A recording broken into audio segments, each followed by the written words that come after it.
Bismillahirrahmanirrahim. Ashhadu an la ilaha illallah wa ashhadu anna Muhammadar Rasulullah. Allahumma salli ala sayyidina Muhammad wa ala ali sayyidina Muhammad. Rabbis rahli sadri wa yassir li amri wahlul 'uqdatam min lisani yafqahu qawli. Amin. Bismillahirrahmanirrahim. Salam hormatku, salam ta'zimku selalu buat para sahabat-sahabatku tercinta, baik yang ada di dalam ataupun yang ada di luar negeri. Semoga kita semua senantiasa di dalam lindungan Allah Subhanahu wa Ta'ala. Amin ya rabbal alamin. Bismillahirrahmanirrahim.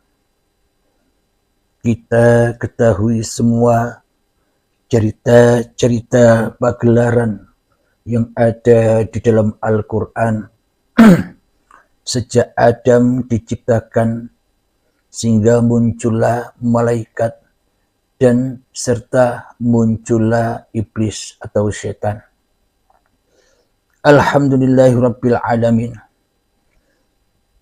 Di dalam surat Al-A'raf ayat yang ke-11, mari kita buka bersama-sama. Bismillahirrahmanirrahim. Walaqad khalaqnakum thumma sawwarnakum thumma qulna lil malaikati isjudu li adama fasajadu illa iblis lam yakum minas sajidin. Yang artinya, dan sungguh kami telah menciptakan kamu, kemudian membentukmu, kemudian kami berfirman kepada para malaikat, bersujudlah kamu kepada Adam. Maka mereka pun sujud, kecuali iblis. Ia tidak termasuk mereka yang bersujud. Jadi, ketika Adam tercipta, maka ketika Adam sudah terbentuk sebagai sosok manusianya, maka diperintahkanlah kepada seluruh para malaikat untuk bersujud kepada Adam. Karena malaikat itu makhluk yang suci. Maka dari itu bersujudlah seluruh malaikat kepada Adam saat itu. Akan tetapi iblis atau syaitan membantah dan tidak mau bersujud kepada Adam. Bismillahirrahmanirrahim. Bila dikaji secara kemanusiaan, bila dikaji secara hawa nafsu manusia, karena hawa nafsu manusia cintanya hanyalah kepada sosok-sosok yang sejenis manusianya. Seolah-olah kisah-kisah di dalam Al-Quran itu semuanya disosok-sosokkan. Di dalam cerita ini pun ada 4 sosok yang tersembunyi di dalam ayat ini. Yang memerintahkan adalah sosok Tuhan, yang diciptakan adalah sosoknya Adam, yang diperintah untuk bersujud kepada Adam, yaitu para malaikat dan para iblis. Ada 4 sosok yang ada di dalam ayat ini. Jadi seolah-olah dengan membaca ayat ini ceritanya semuanya serba sosok-sosok yang sendiri-sendiri. Sosok-sosok yang nafsi-nafsi. Alhamdulillahirabbil alamin.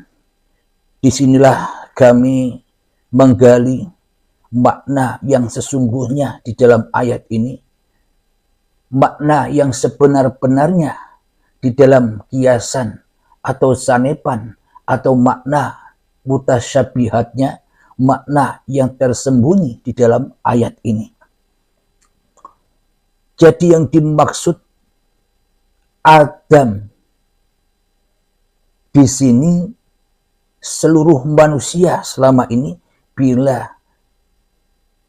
diutarakan kepadanya tentang kisah-kisah Adam, kisah-kisah Nabi Adam, seluruh manusia,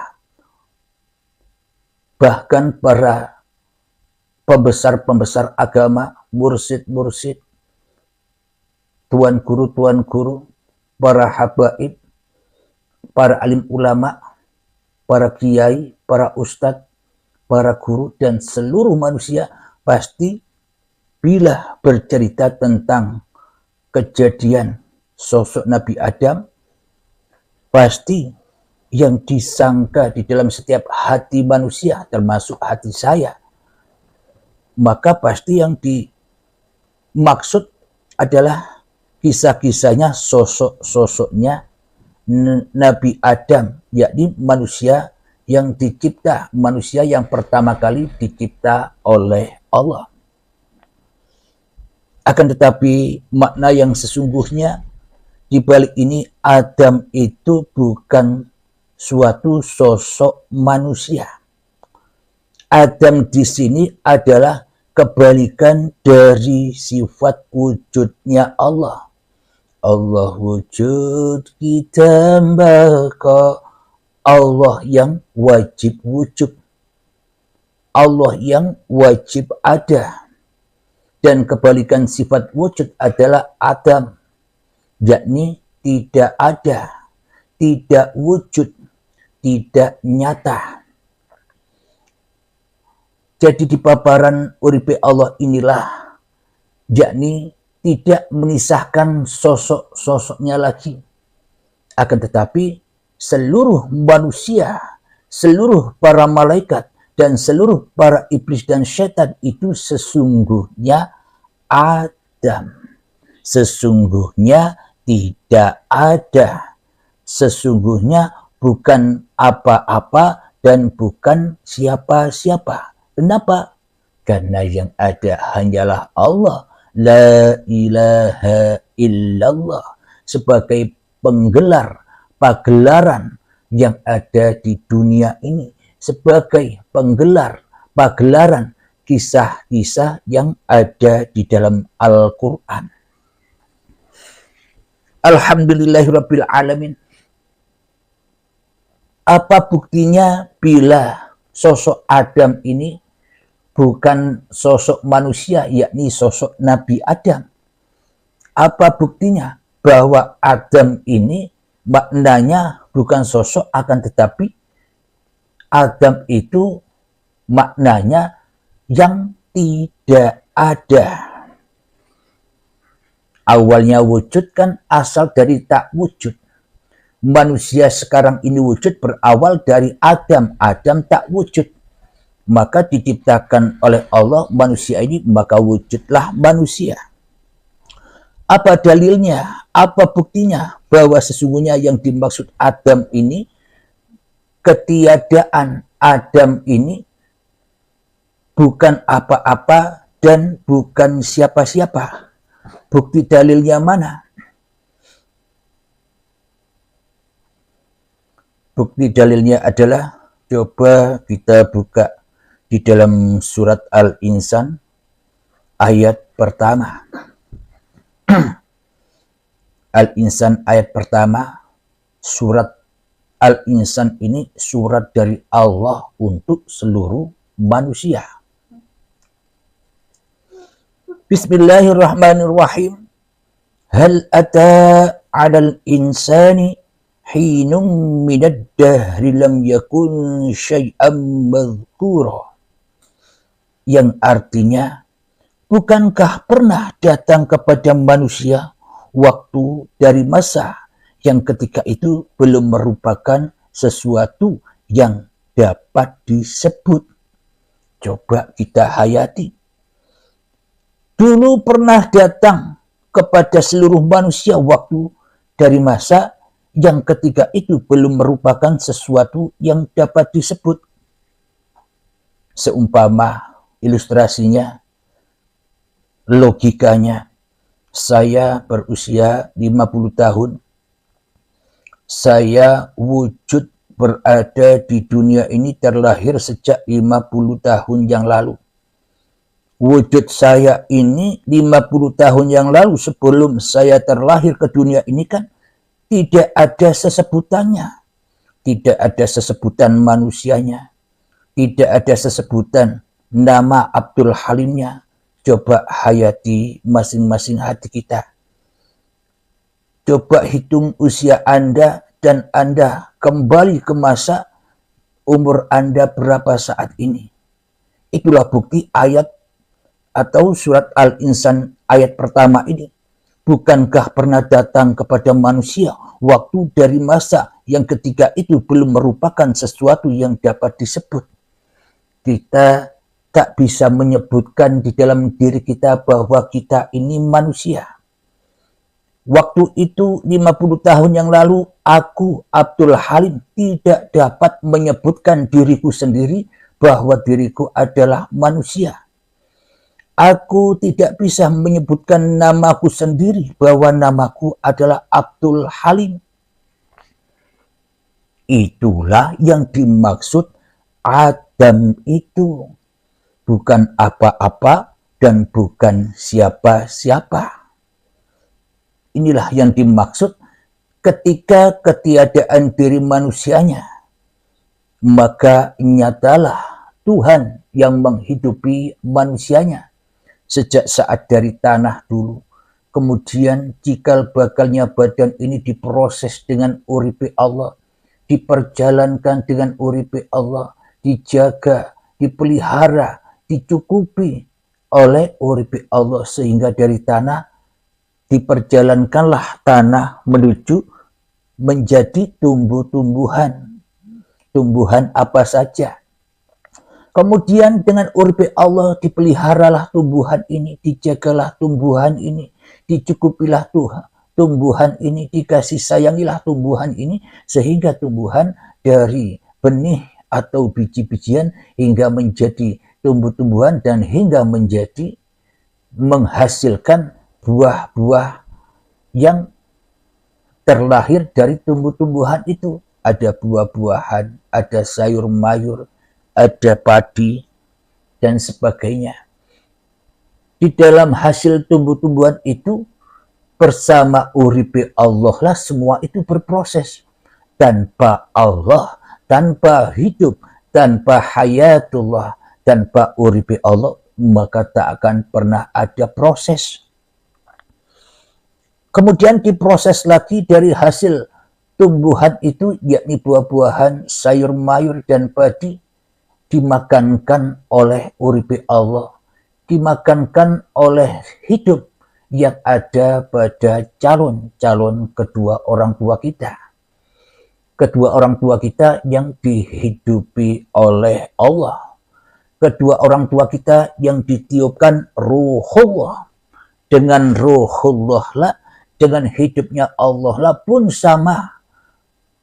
Calon ibu dan calon bapak kita dicipta sama seperti penciptaan Adam.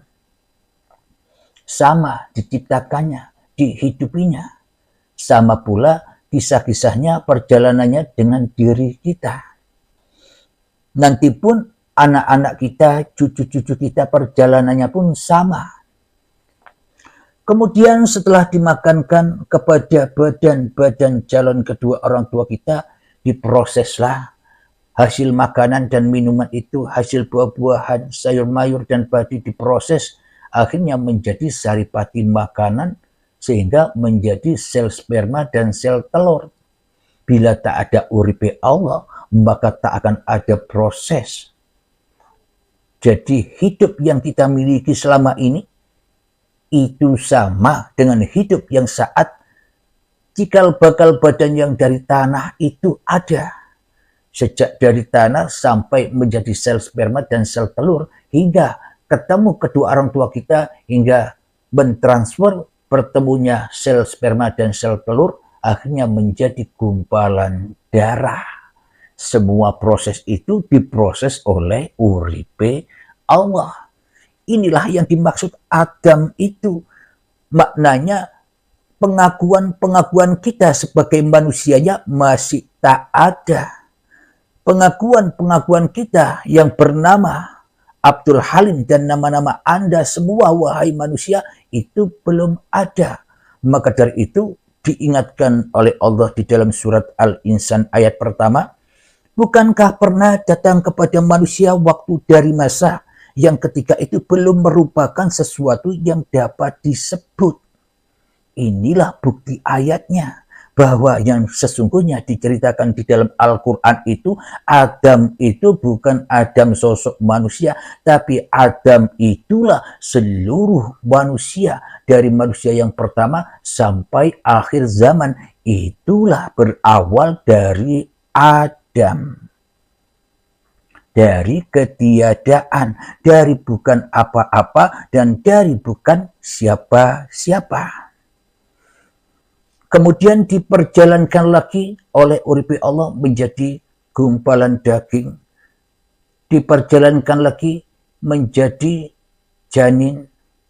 Dan diingatkan lagi ketika saat gumpalan daging, diingatkan, kutiupkan rohku, kata Allah. Maknanya bagaimana? Bukan kutiupkan seperti kita meniupkan pelembungan, balon. Itu semua Al-Quran itu bahasa kiasan yang indah. Bahasa sanepan, bahasa mutasabihatnya, bahasan yang indah yang tak diketahui oleh manusia yang masih memperturutkan hawa nafsunya di hatinya. Makna dari kutiupkan roh itu apa? Diingatkan lagi bahwa kuhidupi cikal bakal badanmu ini sejak dari tanah dahulu sampai menjadi gumpalan daging ini, kuhidupi dengan hidupku, kata Allah. Maka dari itu nyawa, jiwa, hati, roh, dan kehidupan ini dulur papat limo pancer. Nyawa, jiwa, hati, roh itu 4, pancernya ke uripe Allah. Maka dari itu semuanya diproses oleh uripe Allah ketika manusianya masih belum bisa disebut-sebut. Ketika manusianya belum jadi apa-apa dan ketika manusianya belum jadi siapa-siapa. Di dalam surat Al-Insan ayat pertama. Kemudian dilahirkanlah bayi ini, kullu mauludin yuladu alal fitrah. Seluruh bayi yang terlahir ke dunia ini dalam keadaan suci, bersih, fitrah. Suci, bersih, dan fitrah inilah makomnya para malaikat.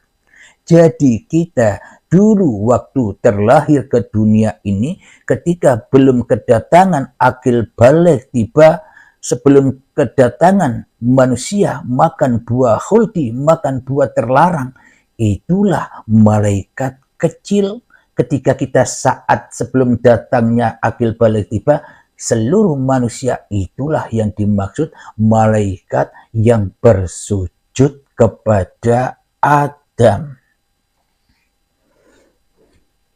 Jadi seluruh manusia waktu terlahir ke dunia ini, baik itu orang mukmin, orang Islam yang sekarang, baik pun orang-orang Nasrani yang sekarang, baik pun orang-orang Yahudi, Majusi, Sabiin, orang Konghucu, Buddha, Hindu, dan agama apapun, dan siapapun manusia itu pernah menjadi malaikat yang bersujud, yang selalu bersujud kepada Adam. Maknanya manusia yang bersujud, manusia yang tunduk patuh kepada ketiadaannya saat bayi.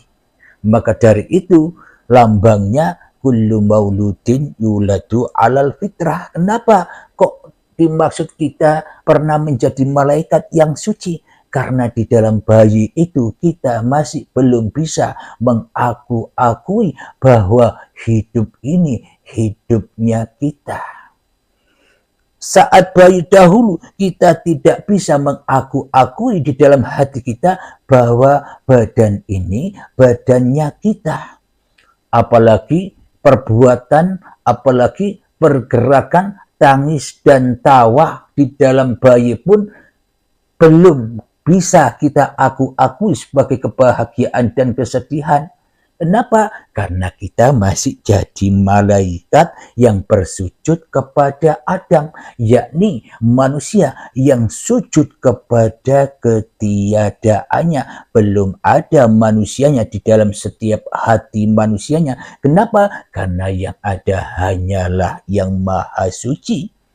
Sucinya, fitrahnya Allah masih la ilaha illallah. Sebelum detik-detik akil balik tiba. Itulah bukti bahwa kita semua, seluruh manusia tercipta, pernah menjadi malaikat yang rela, ridho, sujud kepada ketiadaannya.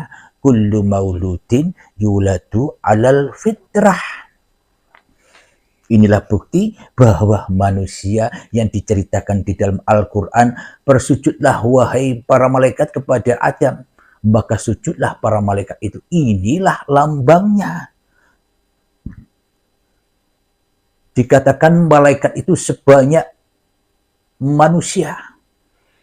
Rokib, atid, dicipta sebanyak manusia. Apa maknanya? Inilah yang dimaksud lambangnya itu.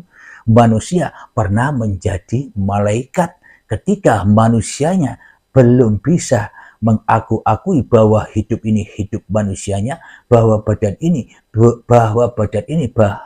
badan manusianya. Apalagi mengaku-akui ini sholatku, ini ibadahku, ini kekayaanku, ini kepintaranku, ini kecerdasanku, dan sebagainya. Tidak bisa ngaku-ngaku. Inilah yang dimaksud makom suci, bersih dari dosa ketika manusia masih Adam, ketika manusia belum bisa mengaku-akui bahwa diri manusianya yang paling wujud daripada Tuhannya, ketika manusianya belum bisa mengaku-akui yang paling hidup daripada Tuhannya, sebelum manusia bisa mengaku-akui lebih kuasa daripada kuasa Tuhannya. Itulah yang dimaksud malaikat itu. Ketika kita di dalam surat Al-Insan, ketika kita belum ada sesebutannya, kita tak bisa menyebut bahwa diri kita adalah manusia, dan kita belum bisa menyebut bahwa nama setiap diri manusianya, seperti saya tidak bisa menyebutkan bahwa diriku ini adalah manusia dan diriku bernama Abdul Halim. Masih bukan apa-apa dan masih bukan siapa-siapa, yang ada hanyalah yang maha suci. Saat itulah kita jadi malaikat. Ketika malaikat bersujud kepada Adam, malaikat bersujud kepada ketiadaannya, bahwa di dalam hati malaikat itu tiada malaikatnya lagi, tiada kekuasaan malaikatnya lagi kejoboh kecuali uripe Allah. Sama dengan hatinya para nabi dan rasul, sama dengan hatinya Kanjeng Nabi Muhammad. Muhammad, bukan kau yang melempar, tapi aku yang melempar. Berarti Muhammadnya, berarti malaikatnya harus hengkang dari hatinya. Hatinya yang ada hanya Allah. Inilah perjalanan seluruh manusia. Sama kita diperjalankan, baik orang mukminin, muslimin, orang Islam, orang Nasrani, orang Yahudi, Majusi, Sabiin, Hindu, Buddha, Konghucu, dan apapun nama agamanya, dan apapun nama golongannya, dan apapun nama alirannya, sesungguhnya kita semua bersaudara. Dari Yang Esa harus kita kembali kepada Yang Esa. Maka disitulah kita bertemu dengan saudara-saudara yang sekian lama terpisah. Bila manusia sadar akan asal muasal sejarah kejadian diri manusianya, maka pasti manusianya saling hormat menghormati antar sesama manusia. Meskipun casingnya, bajunya, agamanya berbeda-beda, toh kita berasal dari Tuhan yang sama.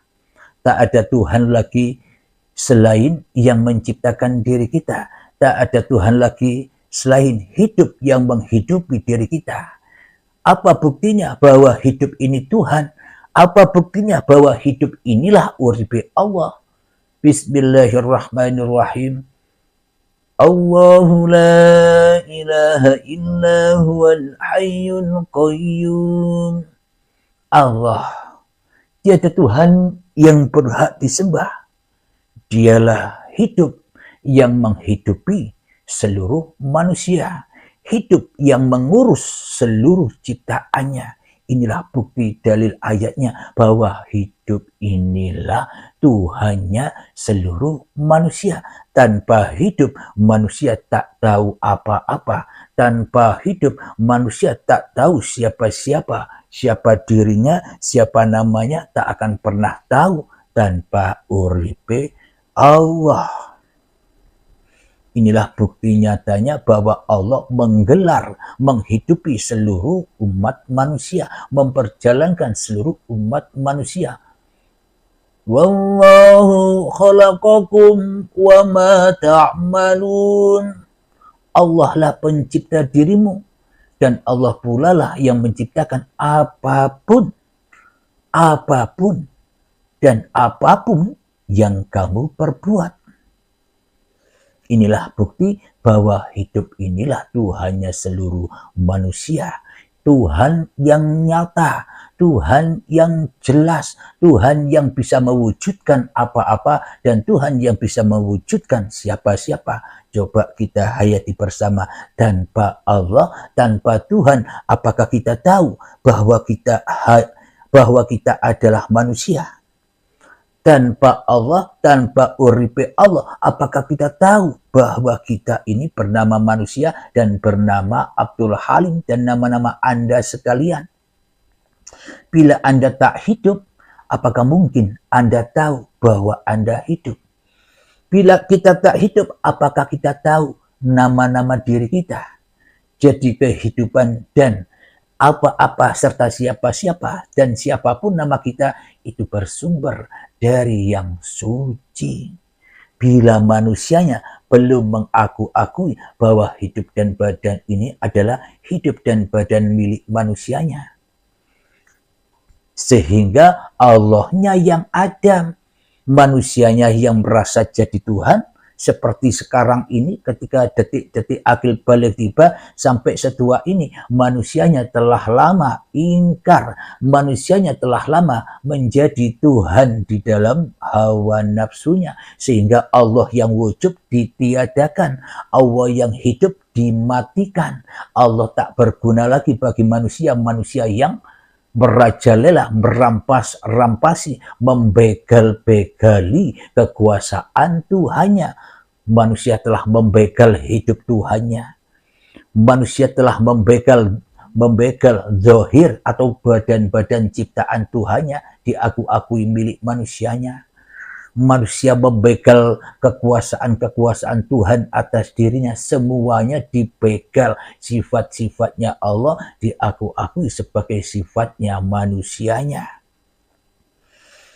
Alhamdulillahirabbil alamin. Jadi inilah tanda bukti yang sangat amat nyata bahwa semua cerita yang ada di dalam Al-Quran itu sejatinya yo ceritane Gusti Allah dewe. Dikiaskan, disanepankan seolah-olah sosok-sosok bagi orang-orang yang belum memahami, termasuk saya. Akan tetapi bagi Allah semuanya yang mengadakan, yang memberi nama, ya penciptanya sendiri. Berarti kita dulu pernah menjadi malaikat.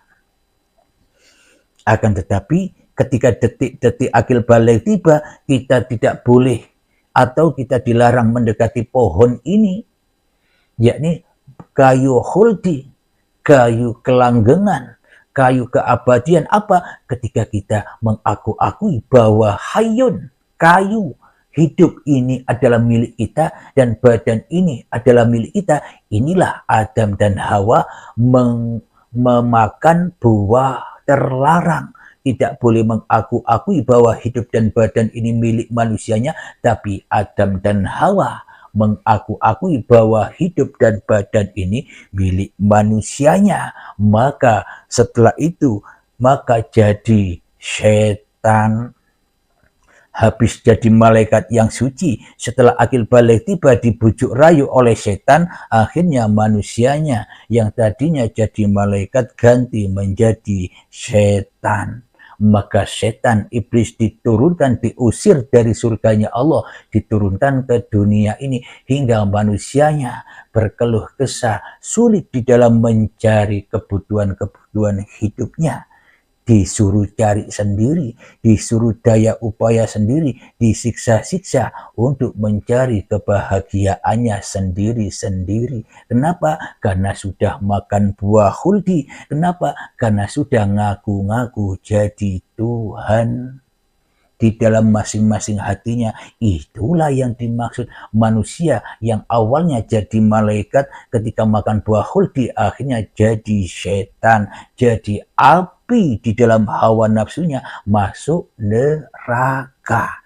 Yang tadinya di surga diturunkan ke dunia, disiksa di dunia ini abad dan abadah, selama-lamanya hingga waktu yang ditentukan. Disiksa sampai kapan? Sampai datangnya baiat, sampai datangnya kiamat kubro. Kiamat sukronya, kiamat kecilnya, ketika manusianya akil balik tiba mengaku-akui atau Adam memakan buah khuldi, buah yang terlarang, sampai itulah yang dimaksud kiamat sukro. Kiamatlah kekuasaan Allah baginya. Kiamatlah uripe Allah baginya menjadi uripe menungsani. Kiamatlah kekuasaan Allah baginya akhirnya menjadi kekuasaan menungsani. Wujud menungsani, urip menungsani, itulah kiamat kecil. Kiamat kecil menunggu di alam kubur ketika manusianya mati kesadarannya. Mati hatinya, ia dipendam di dalam kuburan-kuburannya. Mana kuburan-kuburannya? Badan-badan yang dari tanah inilah kuburan-kuburannya. Sebelum ada iman di dalam hati kita, ya selamanya abad dan abada, ya disiksa terus dengan urusan-urusan dunia yang memanaskan hatinya, karena manusia sukanya dibakar hatinya, karena manusia sukanya jadi setan di dalam hatinya, karena manusianya sukanya tinggal di neraka, yakni cinta hubud dunia. Alhamdulillahirabbil alamin. Maka terbuktilah bahwa seluruh umat manusia dulu juga pernah jadi malaikat. Jadi semua sesebutan itu hanyalah peran-peran manusianya. Dulu kita pernah Adam tiada. Dulu pernah kita jadi malaikat yang selalu tunduk patuh kepada Allah. Ketika saat bayi kita tidak bisa apa-apa, makan. Dimakanilah oleh Allah. Haus, minum, disediakan oleh Allah, diminumi oleh Allah. Semuanya dilayani oleh Allah langsung. Ketika manusianya masih suci, tapi ketika manusianya ingkar kepada Tuhannya, akhirnya diusir dari layanan Allah. Akhirnya manusia disiksa, hina-dina di dunia ini. Akhirnya hatinya rakus dengan dunia, diubek-ubek, dibakar, disiksa dengan cinta-cintanya kepada dunia. Sampai kapan? Abad dan abada, selama-lamanya hingga waktu yang ditentukan. Inilah yang dimaksud alam barzah itu.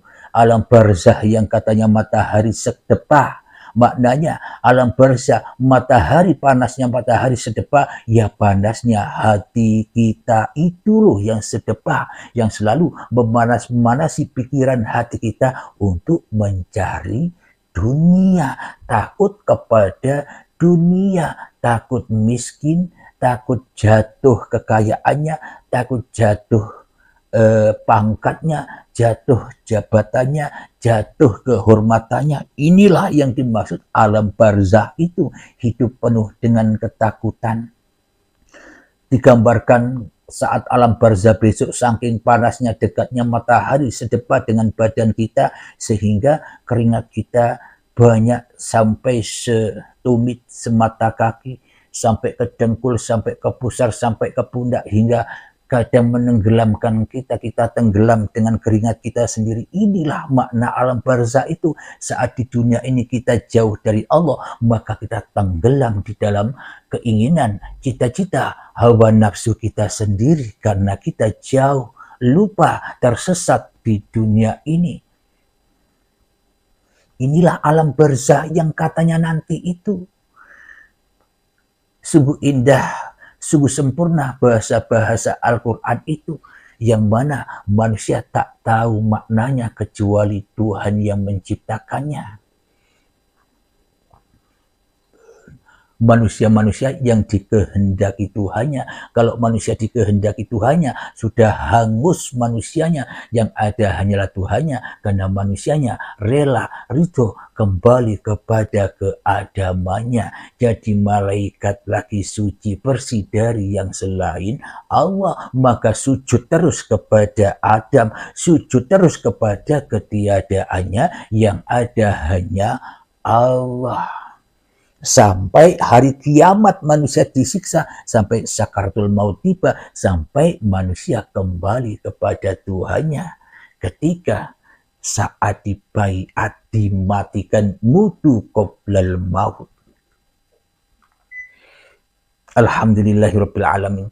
Terbuktilah ayat-ayat Allah bahwa yang dikatakan malaikat itu yang bersujud kepada Adam, yakni ketika manusianya masih kullu mauludin yuladu alal fitrah, manusia yang kembali ke asalnya dari surga, kembali ke surga dari Adam, kembali bersujud kepada Adam, dari ketiadaannya kembali kepada ketiadaannya dengan rela dan ridha. Akhirnya hanya Tuhanlah yang menjadi Tuhannya, manusianya di dalam hatinya.